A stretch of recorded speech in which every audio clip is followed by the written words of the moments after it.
William Foster stood at the panoramic window of his penthouse, looking out over New York City at night. This sight had once filled him with pride and a sense of power. Now it only reminded him of all he had lost. The phone rang. William looked at the screen and saw the name of his lawyer. He took a deep breath before answering. "Yes, Robert?" "William, I have some bad news. The court rejected our appeal. They're going to confiscate everything." William felt the ground slipping away from under his feet. He sank into his chair, trying to process what he had heard. "Everything?" he asked in a trembling voice. "Even this apartment?" "Yes, William. I'm sorry, but you only have 48 hours to vacate the premises." William hung up the phone and closed his eyes. How could he have let this happen? A year ago, he was one of the most successful businessmen in the city, worth hundreds of millions of dollars. And now he had nothing left. Suddenly, the door opened and Megan, his wife, entered the room. Her face was pale, her eyes red with tears. "Is it true?" she asked quietly. "Have we really lost everything?" William nodded, unable to look her in the eye. "How could you, William?" Her voice trembled with anger and disappointment. "How could you risk everything we had?" "I thought I was doing the right thing," he muttered.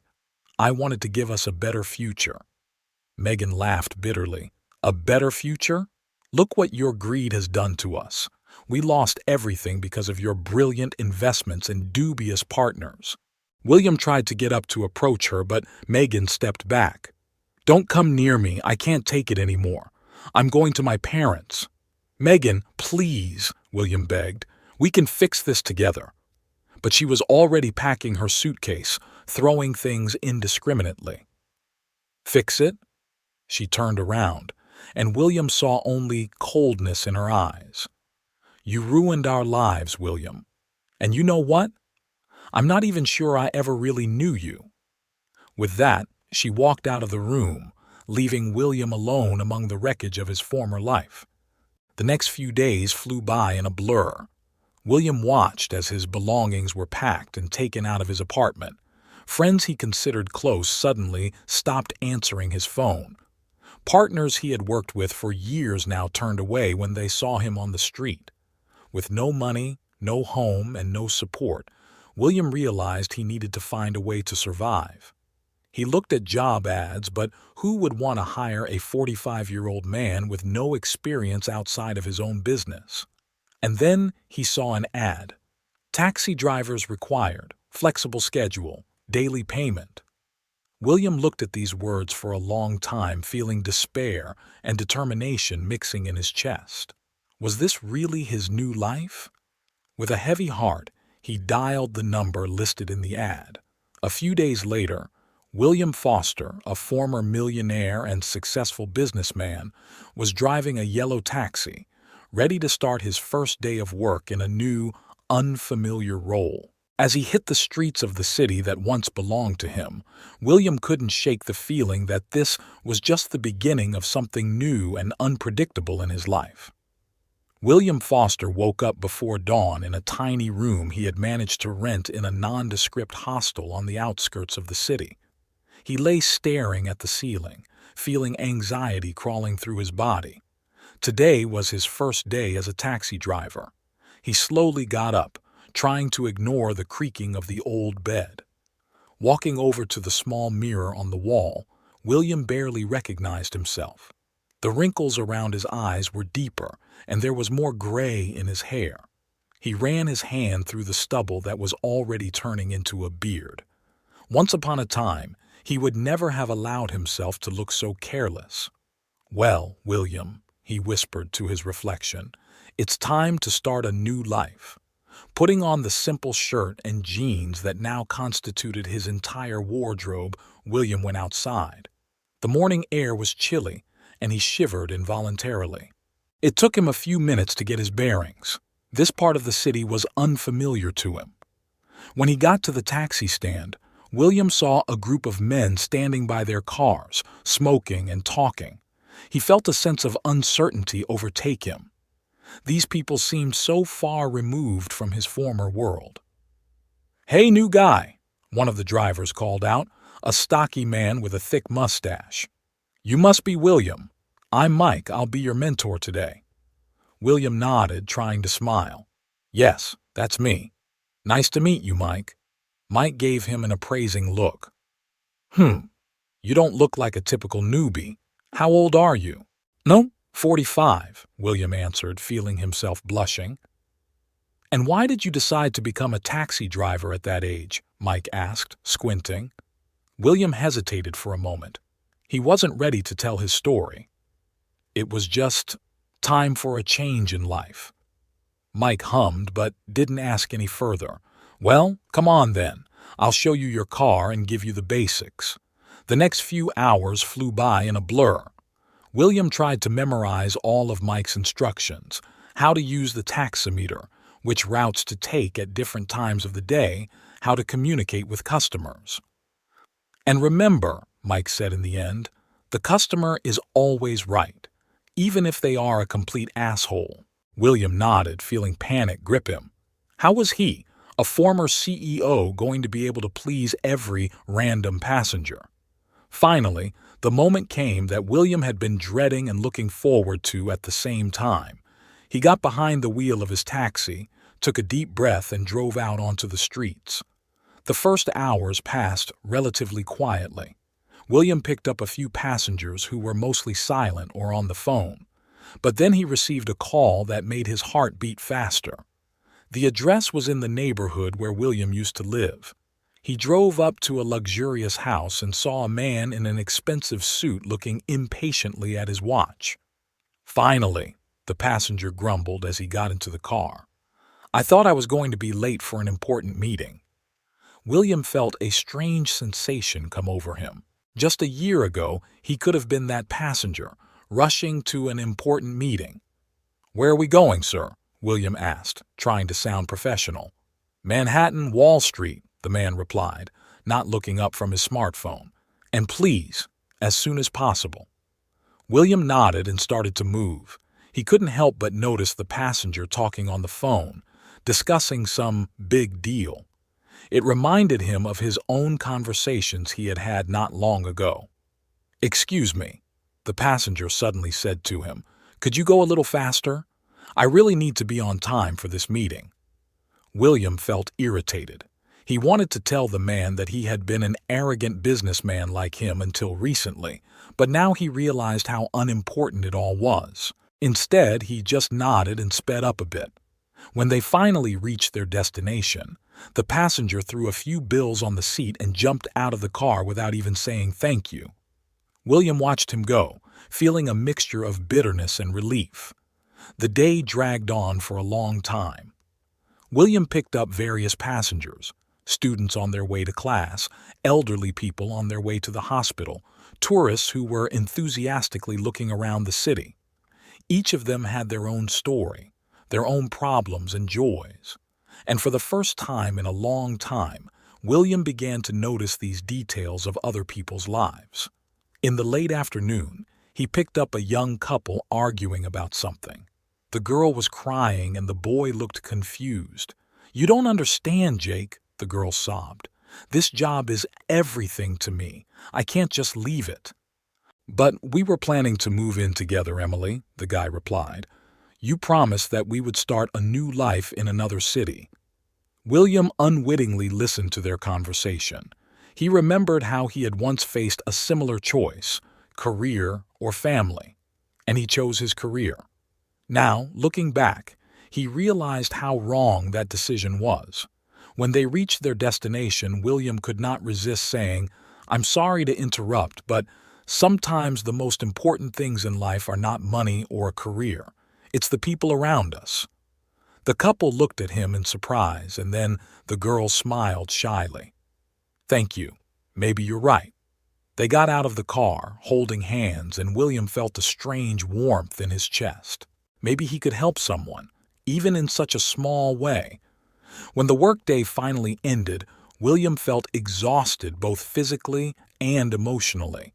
He parked the taxi in the parking lot and walked slowly to his hostel.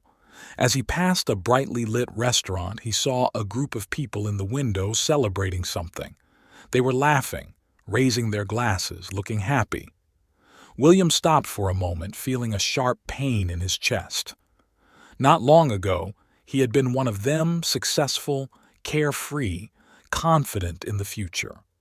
But then he remembered all the people he had met today, their stories, their problems and joys. And suddenly he realized that for the first time in a long time he felt part of something more than just the pursuit of money and status. Back in his room, William sat down on his bed and took a deep breath. This day was just the beginning of his new life. A life that he did not yet fully understand, but which could possibly teach him something important. As he fell asleep, William thought about tomorrow, about new passengers, new stories, new challenges. And for the first time in a long time, he felt something like hope. 2 weeks had passed since William Foster became a taxi driver. Gradually, he was getting used to his new life, although every day brought new challenges and surprises. That evening, as the sun was already setting, painting the sky in shades of purple and gold, William felt particularly tired. He had just finished another trip and stopped at a small cafe to have a coffee. Suddenly, his radio came to life. Car 247, you have a request at Lexington Avenue, 17. The passenger is waiting. William sighed, putting down his unfinished coffee. Copy that. I'm on my way. When he arrived at the address, he saw an elderly woman standing on the sidewalk. She looked to be in her 70s, but she held herself upright and confident. Her graying hair was neatly tied back in a knot, and she was carrying a small bag. Good evening, ma'am, William greeted her, getting out of the car to help her. Where are we going? The woman smiled, and her eyes shone. Good evening, young man. I need to go to Central Park, please. William helped her into the car and took his place behind the wheel. It's a beautiful evening for a walk in the park, he said, trying to be polite. Oh, I'm not going for a walk, the woman replied with a slight smile. I have a meeting there. William looked at her in the rearview mirror in surprise. A meeting in the park so late? But he refrained from commenting. In these 2 weeks he had learned not to judge people prematurely. They drove in silence for a few minutes when suddenly the woman spoke up. You've recently started working as a taxi driver, haven't you? William was surprised. Yes, how did you guess? The woman laughed softly. Oh, I have a lot of life experience. I can see it in the way you hold the steering wheel, the way you look at the road. You have not yet developed the automaticity of movements that is characteristic of experienced drivers. William felt himself blushing. You're right, he admitted. I've been driving for a week. I've only been a taxi driver for 2 weeks. And how do you like this job? The woman asked with genuine interest. William thought for a moment. It's different than I expected. Every day brings something new. Sometimes it's exhausting, but sometimes it's very interesting. What did you do before, if you don't mind me asking? The passenger continued to ask. William felt his throat tighten. He rarely talked about his past, but something about this woman inspired confidence. I was a businessman, he finally said. I had my own company, but it all went wrong, and I lost everything. He expected sympathy or perhaps judgment, but the woman simply nodded. You know, young man, sometimes what we think is the worst thing that could happen to us turns out to be the beginning of something much better. William looked at her in surprise. You really think so? Oh, I don't just think so, I know so, she replied with a smile. You see, I used to be a successful surgeon. I worked day and night, saving lives. But one day I had a stroke and I couldn't operate anymore. William felt his heart clench with sympathy. I'm so sorry. Don't be, the woman interrupted him. At first I thought my life was over, but then I realized that it was just a new beginning. I started volunteering, helping people in other ways. And you know what? I've never been happier. They drove up to Central Park and William stopped the car. But he was in no hurry to say goodbye to this amazing passenger. "How did you manage to accept this change?" he asked, feeling his voice tremble. The woman looked at him with understanding. "It was not easy, but I realized one important thing. Our life is not what we have, but what we do with what we have." She opened the door and slowly got out of the car. William also got out to help her. "Thank you for the ride and for the conversation, young man," she said, handing him the money. William hesitated and then said, "You know, this trip is on the company's dime. Thank you for your wisdom." The woman smiled. "In that case, let this be your first good deed on your new journey. Believe me, they always come back 100-fold." She turned to leave but suddenly stopped and turned around. "By the way, my name is Eleanor, and if you ever want to talk more, I'm often in the park in the evenings. Just look for the old lady with the book on the bench by the fountain." With that, she walked away, leaving William standing by the car, deep in thought. On the way back to the base, William could not stop thinking about this unusual encounter. Eleanor's words kept running through his head, making him rethink many things. The following days passed in a blur. William continued to work, but now he looked at his passengers with different eyes. He began to notice details that he had previously missed. The tired look of a mother with a small child, the tense shoulders of a businessman in a hurry to get to a meeting, the joyful smile of a couple in love.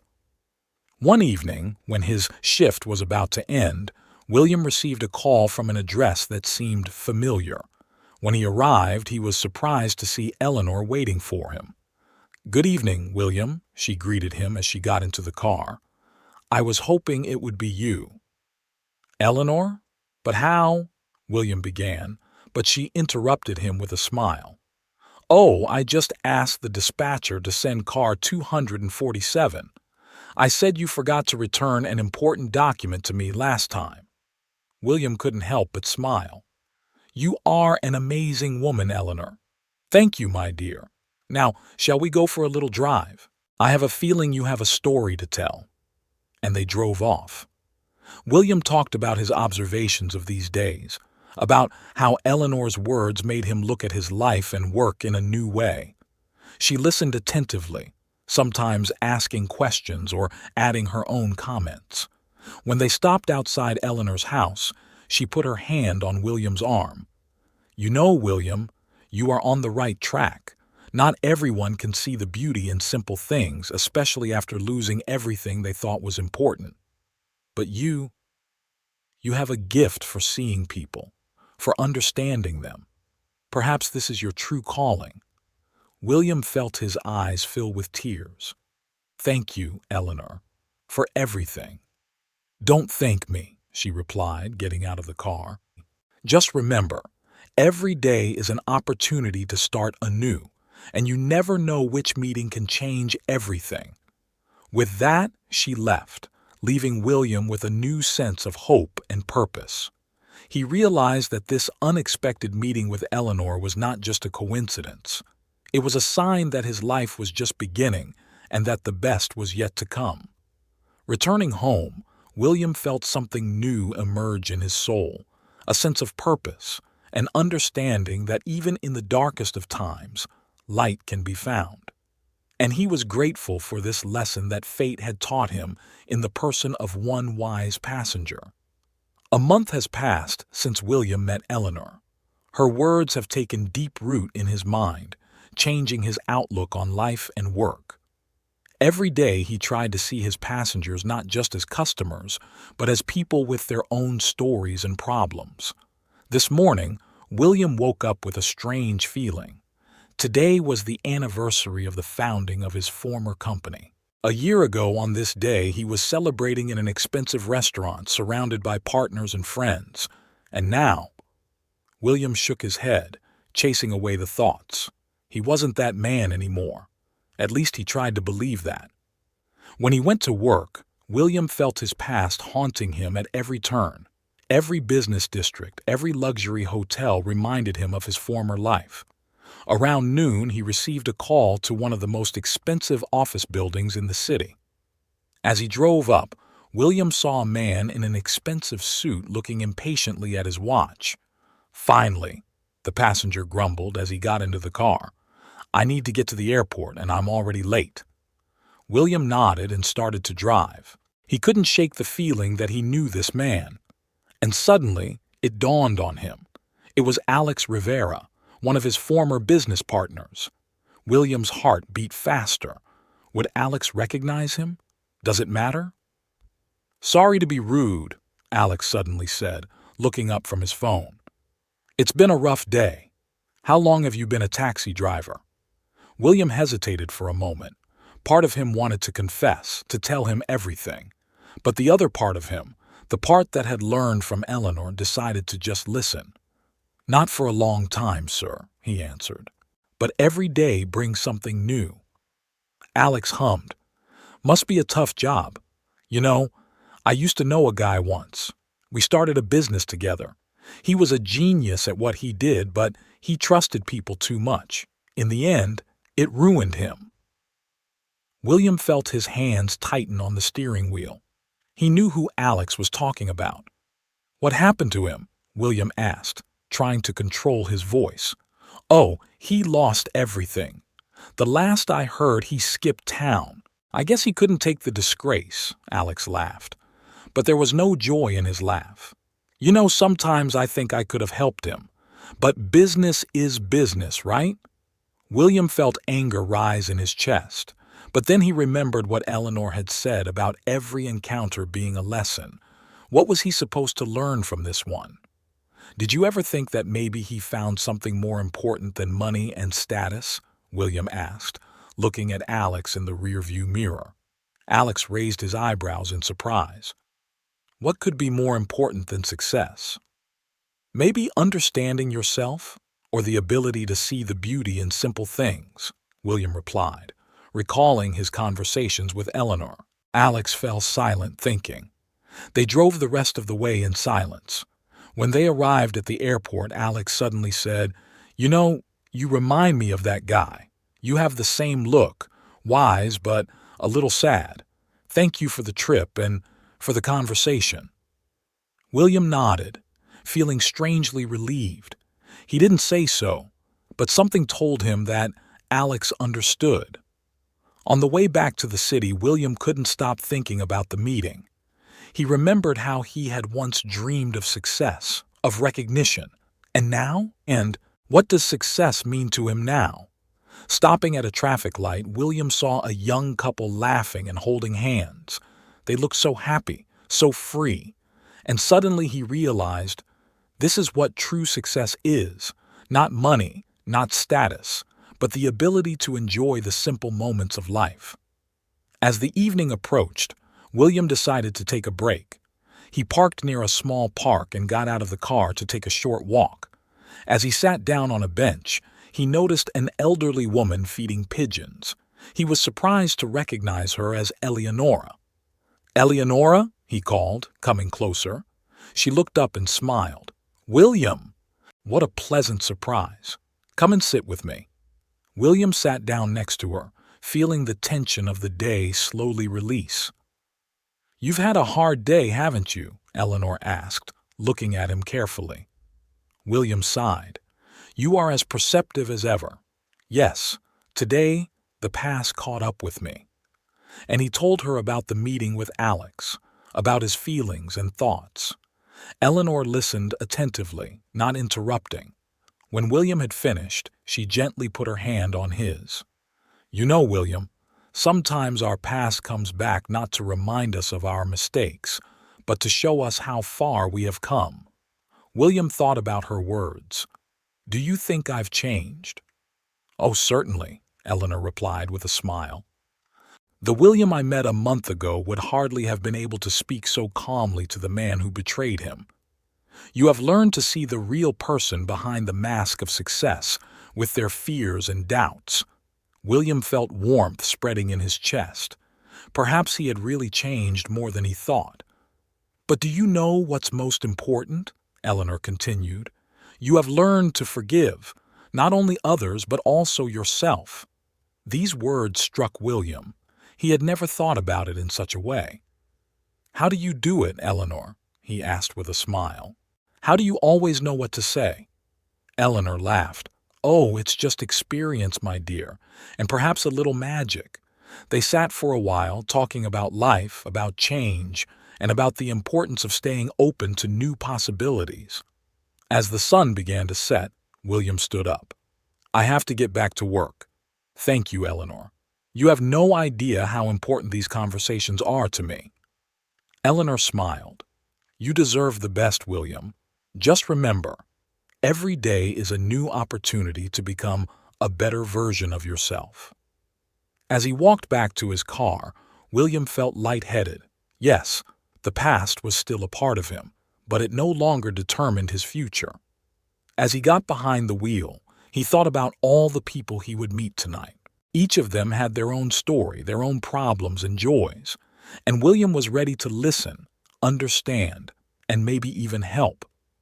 He turned on the engine and drove out into the evening streets of the city, feeling that for the first time in a long time, he knew exactly where he was going, not in the geographical sense, but in life. And this feeling was priceless. A week has passed since William's unexpected meeting with Alex. This event deeply affected him, forcing him to rethink his attitude to the past. Every day, William tried to find new lessons in his work, in his interactions with passengers, in the simple moments of life.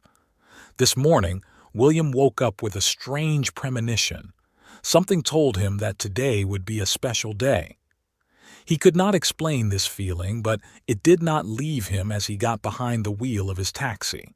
The day began as usual. Morning commuters were rushing to work. Tourists were asking to be taken to the city's sights. But closer to noon, William received a call that changed everything. The address was familiar. It was the same house where he first met Eleanor. William's heart beat faster. Could it be her? As he drove up, he saw her, elegant as ever with a slight smile on her face. Eleanor waved to him and slowly walked to the car. "William, what a pleasant surprise," she said, getting into the back seat. "I was hoping it would be you." William couldn't help but smile. "Eleanor, it's good to see you. Where are we going today?" "Oh, I thought maybe we could just drive around town," she replied. "I have a feeling we have a lot to talk about." William nodded and moved off. They drove in silence for a few minutes, enjoying the view of the city passing by the windows. "You look different today, William," Eleanor finally said. "Did something happen?" William took a deep breath. "You're right, as always. Last week I met someone from my past life." And he told her about the meeting with Alex, about his feelings and thoughts afterwards. Eleanor listened intently, nodding from time to time. When William finished, she said thoughtfully, "You know, William, sometimes life gives us these encounters not so that we regret the past, but so that we can see how far we have come." William nodded. "I've been thinking about that. And you know what's strange? I didn't feel anger or resentment, just understanding. This is true wisdom," Eleanor smiled. "The ability to see the situation from different angles without judgment." They drove a few more blocks when Eleanor suddenly asked, "How is your new life, William? Have you found anything of value in it?" William thought for a moment. "You know, I used to think that success was money, status, power. But now I see that true success is the ability to be happy here and now, to appreciate every moment." Eleanor nodded in approval. "You've learned a lot since then. But tell me, do you have any dreams for the future?"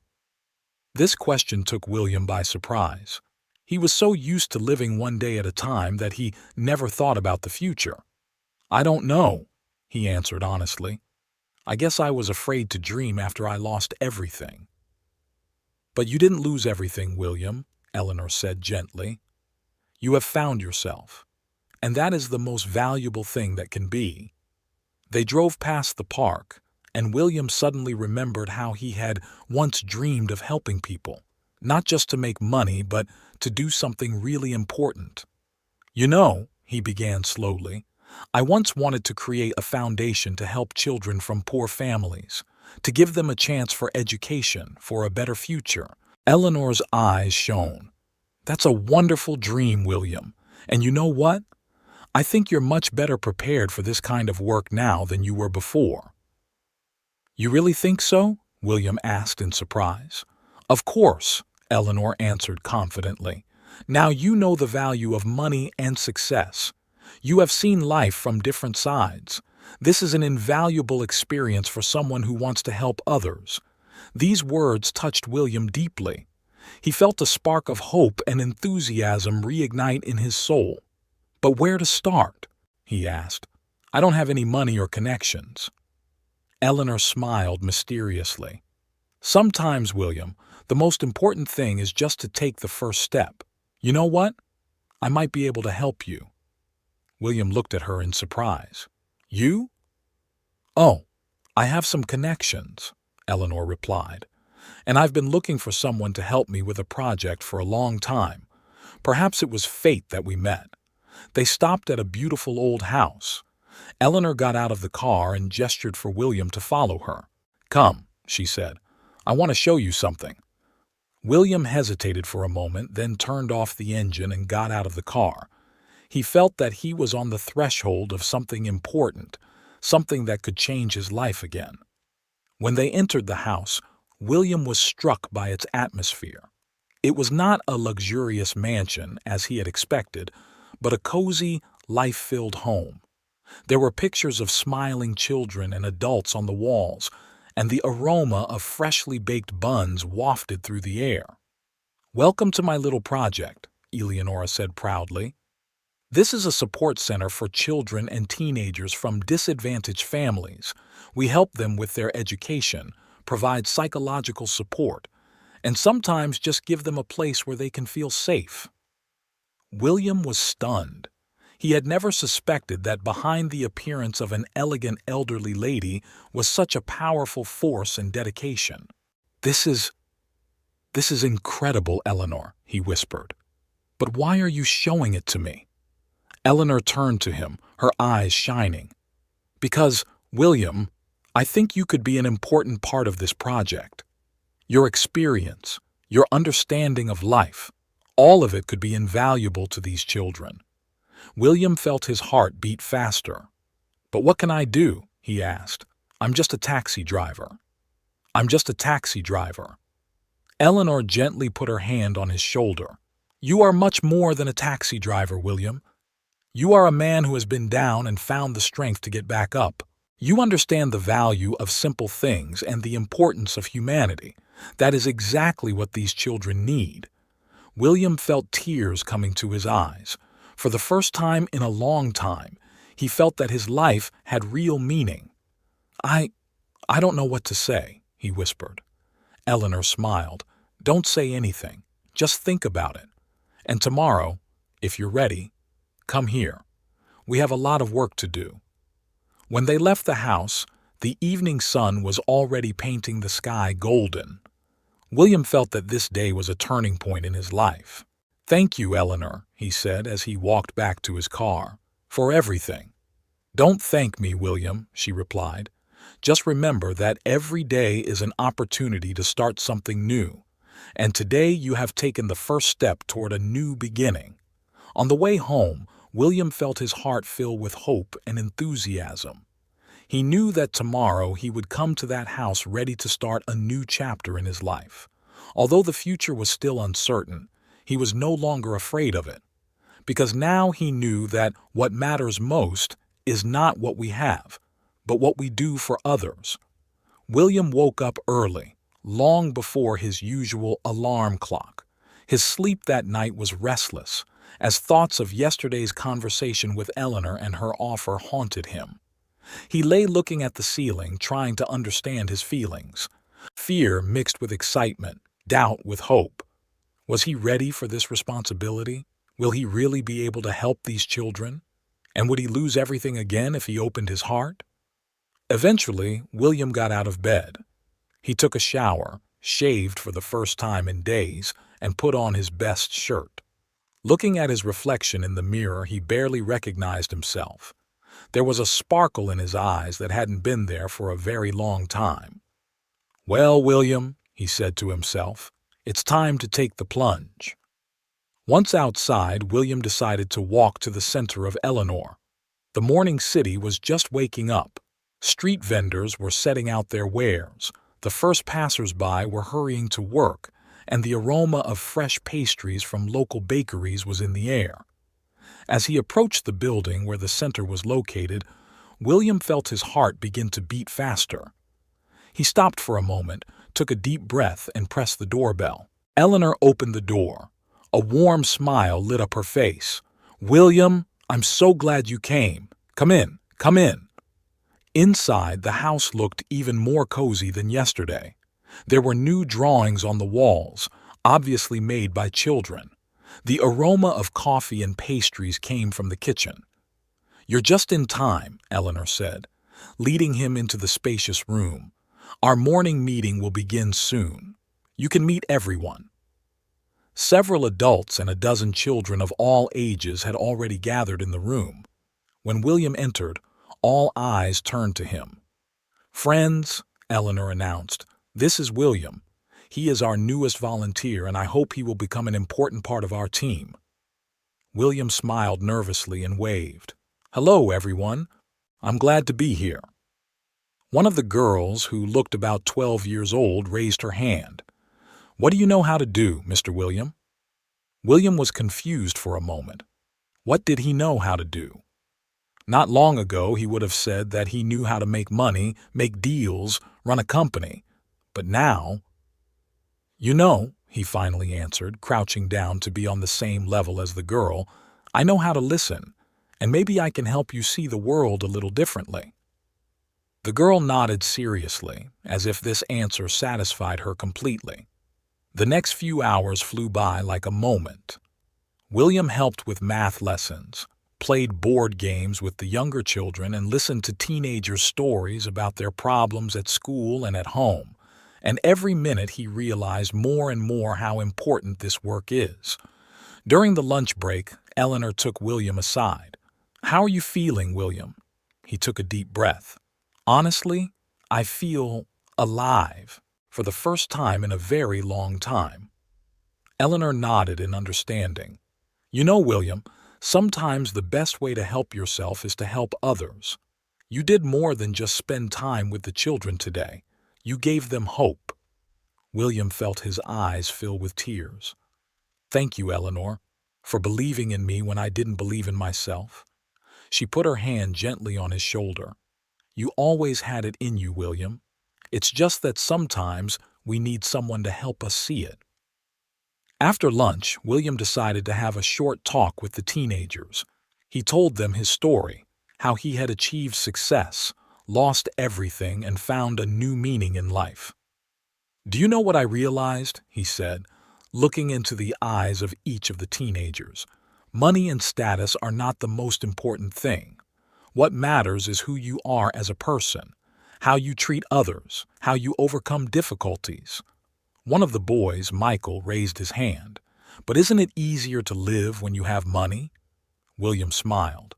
"Easier, yes, but not necessarily better. When I had money, I didn't appreciate simple things like friendship, love, and the opportunity to help others. Now I realize that this is true wealth." After the conversation, William was approached by the same girl who had asked him a question in the morning. "Mr. William, will you come back tomorrow?" William sat down next to her. "You know what, Sarah? I will definitely come, and the day after tomorrow, too, if you'll have me, of course." Sarah smiled broadly and suddenly hugged him. "Thank you, Mr. William. You are wonderful."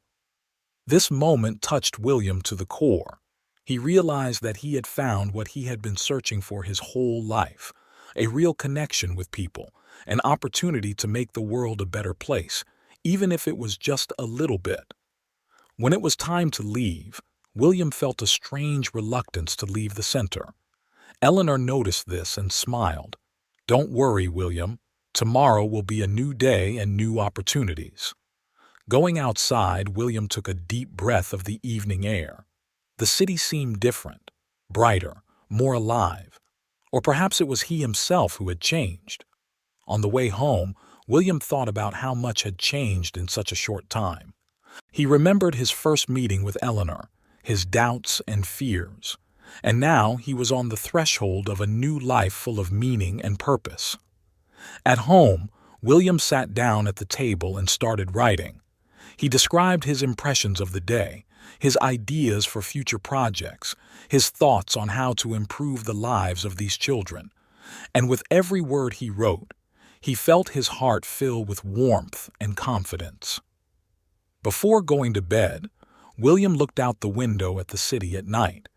He thought about all those people there, outside the window, who may also be looking for their own path, their own meaning in life, and he realized that he now had the power and knowledge to help them. "Tomorrow will be a new day," he whispered to himself as he went to bed, "and I'm ready to face it with an open heart." As he fell asleep, William felt calm and confident. He knew there were still many challenges ahead, but now he was ready for them. Because now he knew that what matters most is not what we have, but what we give to others. And with this realization, he was ready to start a new chapter in his life. 3 months have passed since William first crossed the threshold of the Eleanor Center. During this time, his life has changed dramatically. He was still working as a taxi driver, but now he devoted every free minute to working at the center. The children loved him for his sincerity and listening skills, and his colleagues appreciated his enthusiasm and new ideas.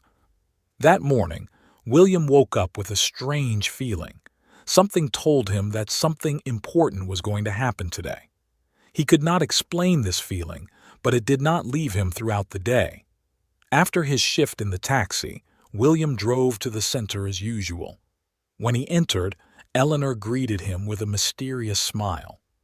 "William, I have a surprise for you. Let's go to my office." A middle-aged man in an expensive suit was waiting for them in the study.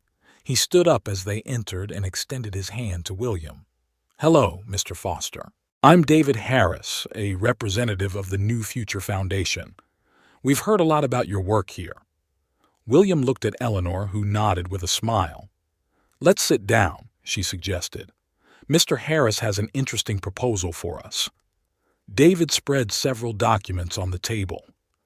"Our foundation is looking for projects that make a real difference in people's lives, and what you are doing here, William, is exactly what we need.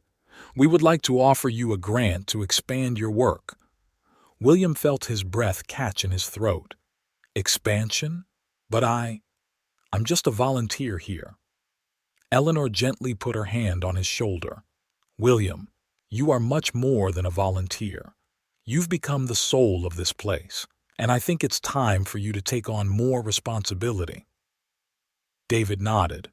"We are offering you to become co-owners of this center with Eleanor. With our funding, you will be able to open new programs, hire more professionals, and help more children." William felt dizzy. It was so unexpected and so right. But at the same time, fear gripped him again. "What if I ruin it all again?" he asked quietly. "What if I ruin my business?" Eleanor took his hand. "William, listen to me. You are not the same person you used to be. You have learned to appreciate real things, to understand people. And that's what makes you the perfect candidate for this job." David added, "In addition, you have management experience that will be invaluable for the development of the center. You know how to run things efficiently, but now you have something more, an understanding of people's true needs." William took a deep breath. He remembered all the moments over the past months, the smiles of the children when they finally understood a difficult task, the tears of gratitude in the eyes of parents who managed to find jobs thanks to the center's programs, the pride of teenagers who felt valued for the first time in their lives.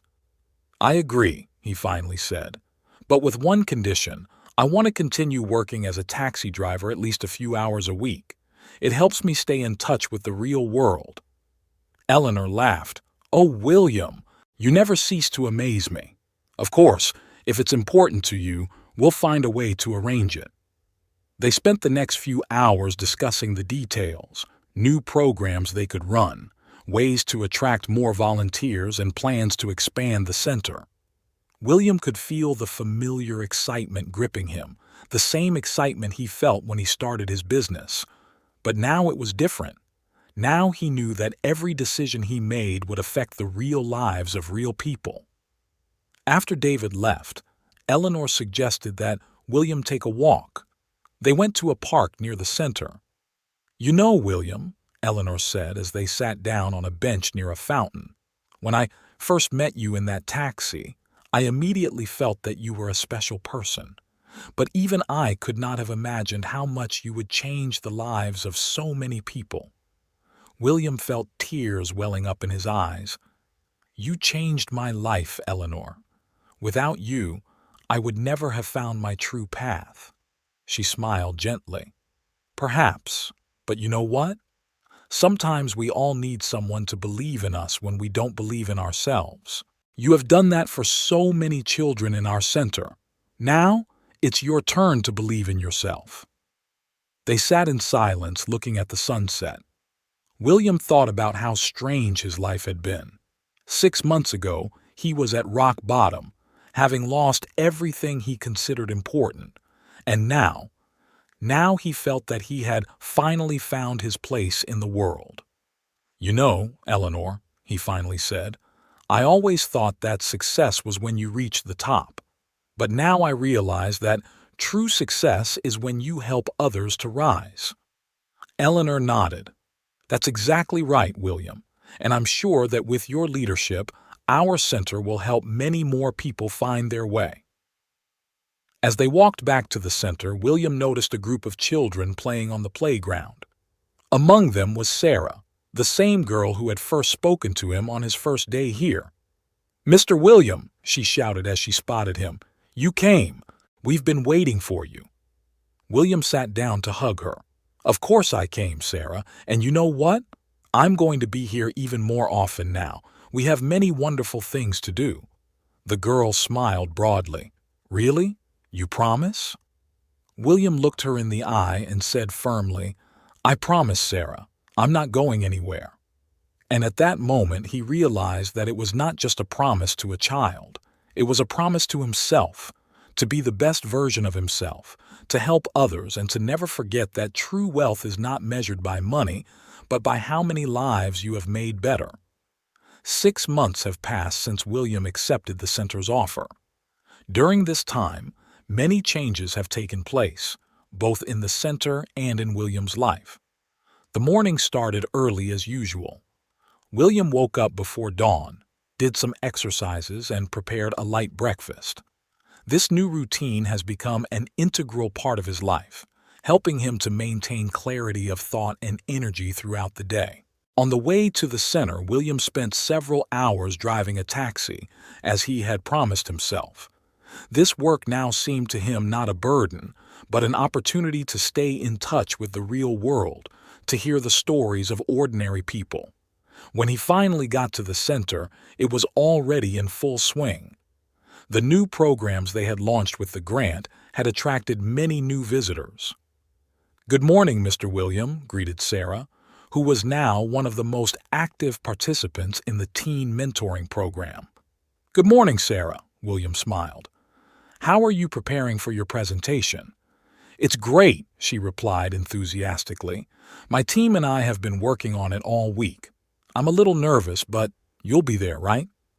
"Of course I will," William assured her, "and I'm sure you'll all do a great job." Eleanor was waiting for William in his office. Despite her age, she was still full of energy and ideas. "Good morning, William," she greeted him.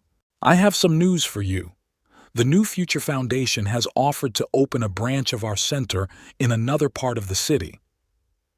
William sat down at the table, feeling his heart begin to beat faster with excitement. That's terrific, Eleanor. But can we do it?" She smiled. "That's what I wanted to talk to you about. I think you are ready to take over the leadership of the new center." William froze. It was a huge responsibility, but also an opportunity to help even more people. "I don't know what to say," he finally said. "Don't say anything now," Eleanor replied. "Think about it, discuss it with our team, and remember, whatever you decide, I will support you." The day flew by. William held several meetings with volunteers, helped the teenagers with their project, and held a consultation for parents. And all the while, the thought of the new center was on his mind. In the evening, when most of the visitors had left, William gathered a team of core staff members. "Friends," he began, "we have an opportunity to expand our activities, to open a new center in another neighborhood." Reactions range from enthusiasm to concern. "But who will run the new center?" asked Michael, one of the most experienced volunteers. William took a deep breath. "Eleanor suggested that I do it." There was silence for a moment, and then Sarah, who was attending the meeting as a representative of the teenagers, said, "I think that's a great idea. Mr. William, you have changed the lives of so many people here. Imagine how many more you can help." These words seemed to remove a barrier. The team began to actively discuss possibilities and share ideas. William listened to them, feeling his heart fill with pride for these people who had become his second family. Late in the evening, when everyone left, William was alone in the center. He walked the empty corridors, remembering his first day here. How much had changed since then? And most importantly, he had changed. William approached the bulletin board with photos from various events at the center. Here, he and the children are planting trees in the park. And here is the celebration of the graduation of the first group of vocational retraining courses. And everywhere, smiling faces, eyes full of hope. And suddenly William realized that he was ready to take on this new challenge, ready to expand the circle of people he can help. The next morning he came to Eleanor. "I agree," he said firmly. "I will take over the leadership of the new center." Eleonora smiled. "I knew you would make the right decision, William, but tell me, why did you agree?" William thought for a moment. "You know, Eleanor, I used to think that success was when you had everything. Now I realize that true success is when you can give back. And if I can help even more people find their way, that's my new goal." Eleanor came up to him and hugged him. "I am proud of you, William. You've come a long way, and I'm sure this is just the beginning." The following weeks were filled with planning, meetings, and preparations for the opening of the new center. But even in the midst of all this hustle and bustle, William kept his promise. He still spent several hours a week driving a taxi, and it was during one of these trips that he picked up a passenger who changed everything. But that's another story. Chapter 9. The Shadow of the Past. An autumn morning greeted William with a cool breeze and bright sun. He woke up earlier than usual, feeling a little excited. Today was the official opening of the new center, and William couldn't wait for this moment. As he had promised himself, he decided to spend a few hours driving a taxi before the important event. This habit helped him stay grounded and not forget about the real problems of ordinary people. William had just finished another ride and stopped at a coffee shop to have a coffee when his phone rang. Eleanor's name came up on the screen. "Good morning, Eleanor," William greeted her. "Is something wrong?" "William, we have a small problem." Eleanor sounded concerned. "The city council representative who was supposed to speak at the opening is sick. We need a replacement immediately." William felt his heart beat faster. The support of the city government was crucial to their project. "Don't worry, Eleanor," he said, trying to sound confident. "I'll call a few people I know. We'll figure something out." When he finished the conversation, William took a deep breath. He started to go over the possible options in his head when he suddenly heard a familiar voice. "William? William Foster? Is that really you?" He turned around and saw a man in an expensive suit looking at him with a mixture of surprise and disbelief. William recognized him immediately. It was Robert Clark, his former business partner. "Robert," William nodded, feeling his shoulders tense. "It's been a long time." Robert looked William up and down, fixing his eyes on his simple clothes and taxi driver's badge. "My God, William, what happened to you? You work as a taxi driver?" William felt his face flush. Part of him wanted to justify himself, to explain, but the other part, the part that had been through all the trials of the past year, remained calm. "Yes, Robert," he answered in a steady voice. "I work as a taxi driver, but that's only part of what I do." Robert looked confused. "But how?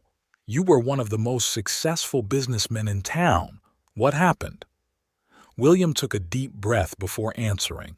"Life happened, Robert. I lost everything, but I gained something much more valuable." Robert laughed, but there was no joy in his laughter. What could be more valuable than money and influence, William? "You've always been an idealist, but this—" William interrupted him. "Listen, Robert, I know what you're thinking, but believe me, my life is more meaningful now than ever." He spoke briefly about the center, the children they help, and the new opportunities they open up for people. With every word, Robert's eyes widened more and more. "Wow, William," he finally said, This is amazing. But don't you miss your old life? The power, the opportunities?" William thought for a moment. "You know, Robert, sometimes I do remember those days. But then I see the smile of a child who believed in himself for the first time, or the tears of gratitude in the eyes of a mother who found a job thanks to our courses, and I realize that I wouldn't trade it for any money in the world." Robert was silent, obviously impressed by William's words. Suddenly, his eyes lit up. "Listen, aren't you looking for investors for your project? I could—" But William interrupted him. "I'm sorry, Robert, but I have to run.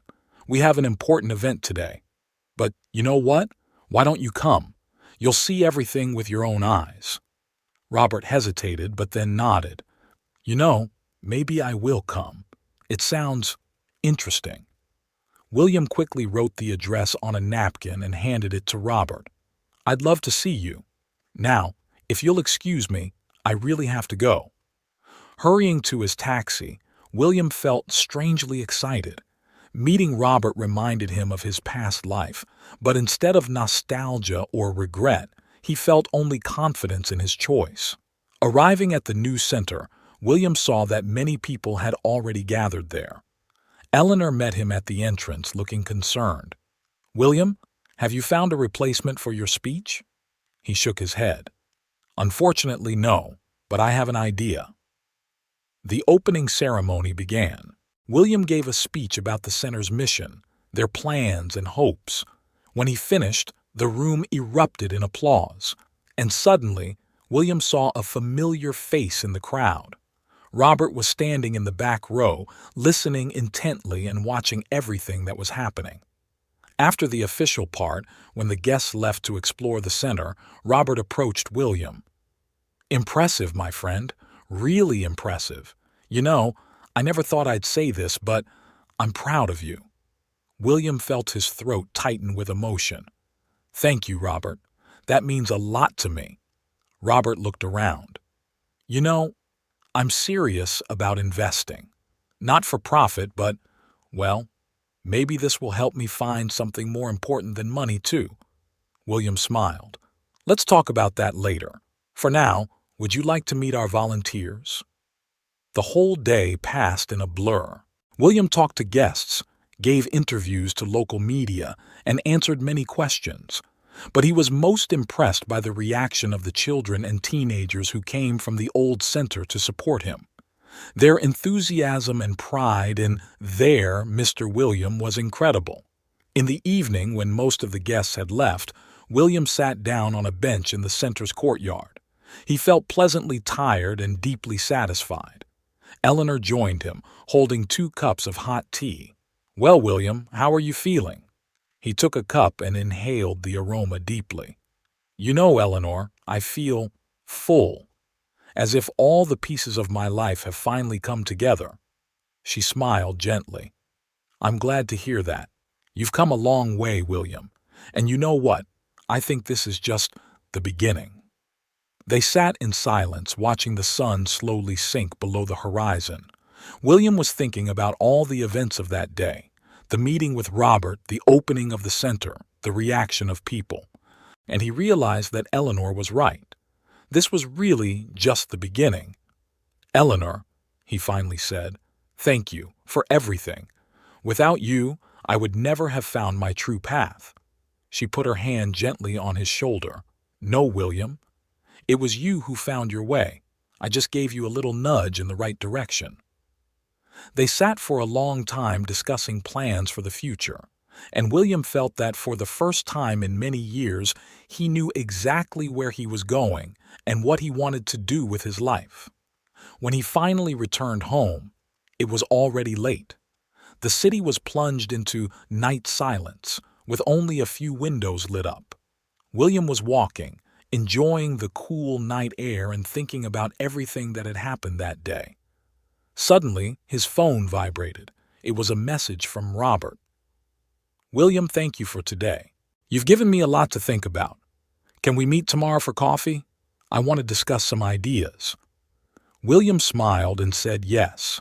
He realized that his past life was now intersecting with his present, creating new opportunities and challenges.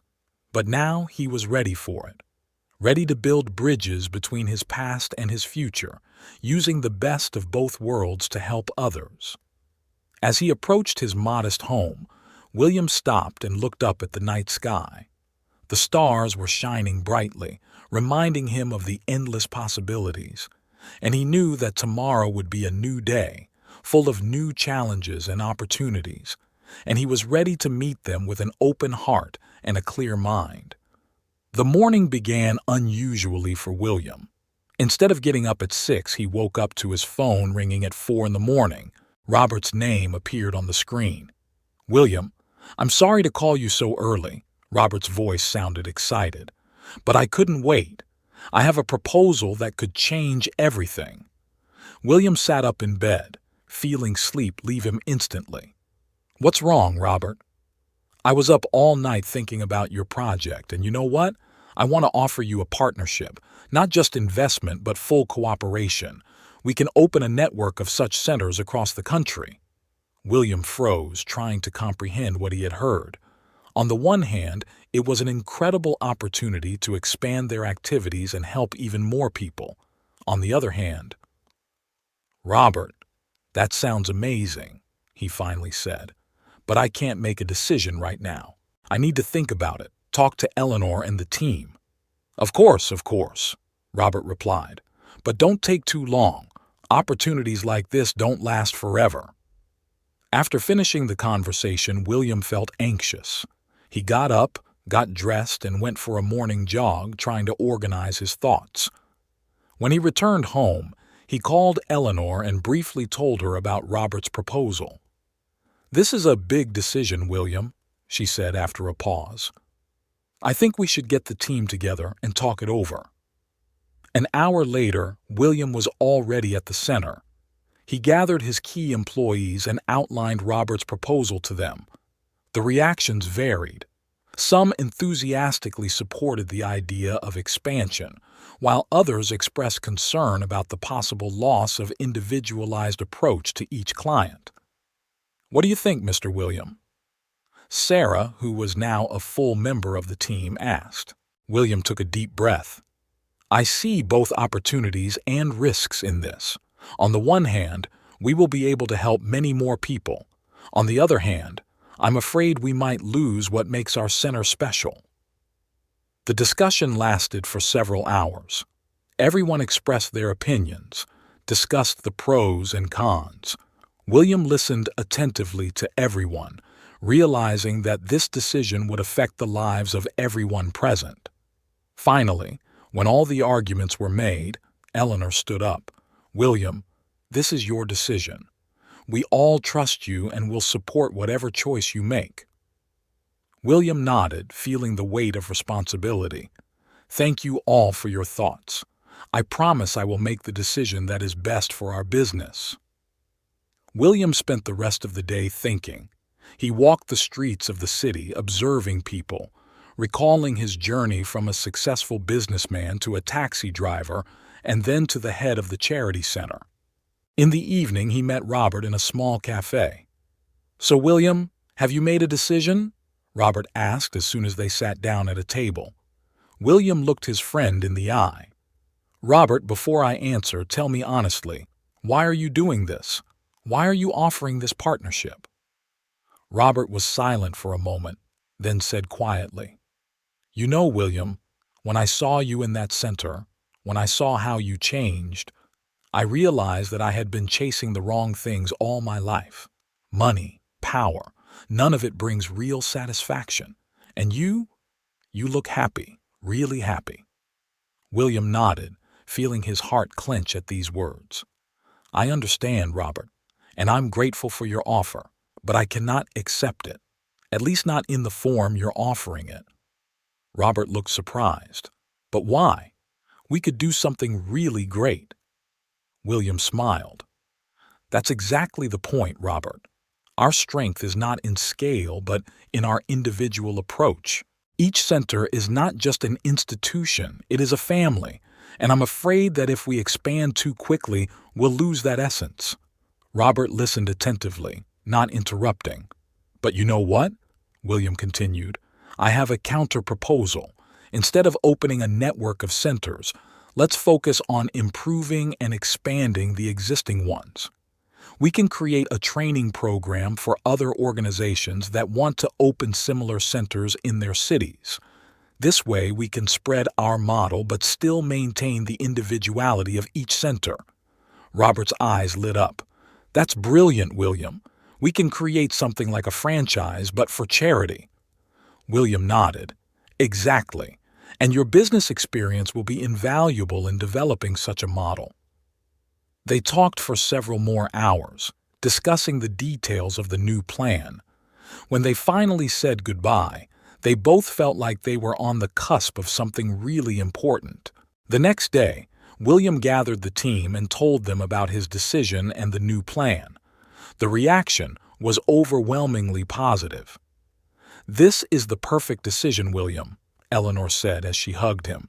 "You found a way to expand our mission without losing our essence."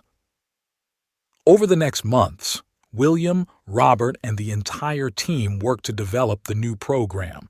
They created detailed manuals and organized a conference for interested organizations from other cities, and gradually their idea began to bear fruit.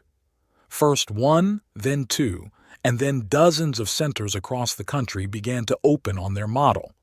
Each one was unique, adapted to the needs of its city, but they all shared a common philosophy and approach developed by William and his team.